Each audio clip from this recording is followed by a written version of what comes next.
So if you wake up in the morning and you get out of bed on the same exact side as you did the day before, you shut the alarm clock off with the same finger, you slip into your favorite slippers, you shuffle into the bathroom and you use the toilet like you always do, then you walk over to the mirror and you look at yourself to remember who you are, then you get into the shower and you wash yourself in the same routine way, then you groom yourself to look like everybody expects you to look, then you go downstairs and you drink coffee out of your favorite mug, then you drive to work the same way as you did the day before, you see the same people that push the same emotional buttons, you do the exact thing that you know how to do and you memorize and can do so well that you're an expert at, then you hurry up and rush home so you can hurry up and check your emails, so you could hurry up and go to bed, so you can hurry up and do it all over again. Now, here's my question. Did your brain change at all that day?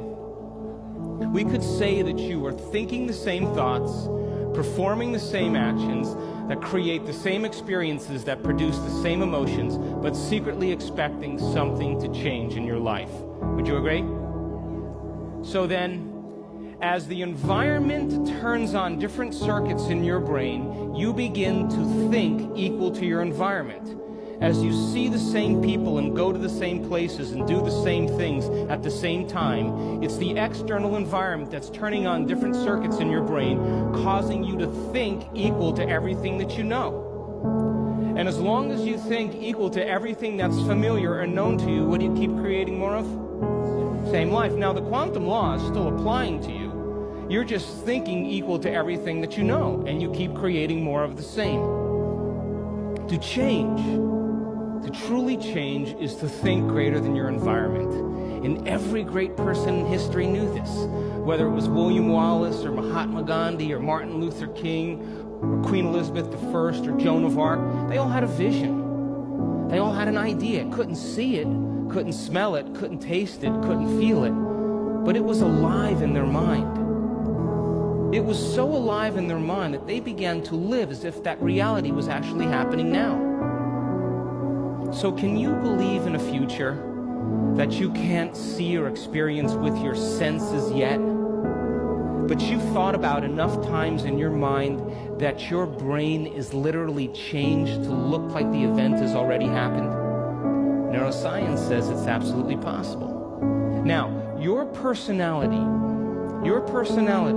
creates your personal reality. That's it. It's that simple. And your personality is made up of how you think, how you act, and how you feel. So the present personality who's sitting here today, you, has created the present personal reality called your life. Would you agree? Would you also agree then, if you wanted to create a new personal reality, that on a fundamental level you would have to change the thoughts that you are thinking, the behaviors and habits that you're demonstrating, and the emotions that you've memorized that's become part of your identity? And most people try to create a new personal reality as the same personality, and it never works. We have to become somebody else. So then, as you keep thinking the same thoughts, performing the same actions, and living by the same experiences that produce the same emotions, there's a principle in neuroscience that says nerve cells that fire together wire together. And if you keep repeating the same states of mind and body over and over again, your brain begins to fire in the same sequences, in the same patterns and same combinations. And whenever you make your brain work in a certain way, that's called mind. Mind is the brain in action.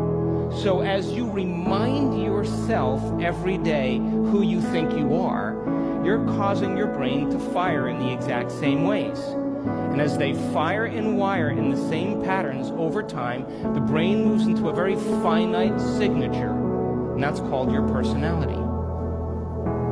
Now, that box in your brain isn't literally a box, but it's the most commonly wired, neurologically fired programs that run redundantly because we keep doing the same things over and over again. To change your mind, then, is to make the brain work in new sequences and new patterns and new combinations, to begin to make the brain work differently. And the one ingredient that allows us to do that is knowledge or information, because every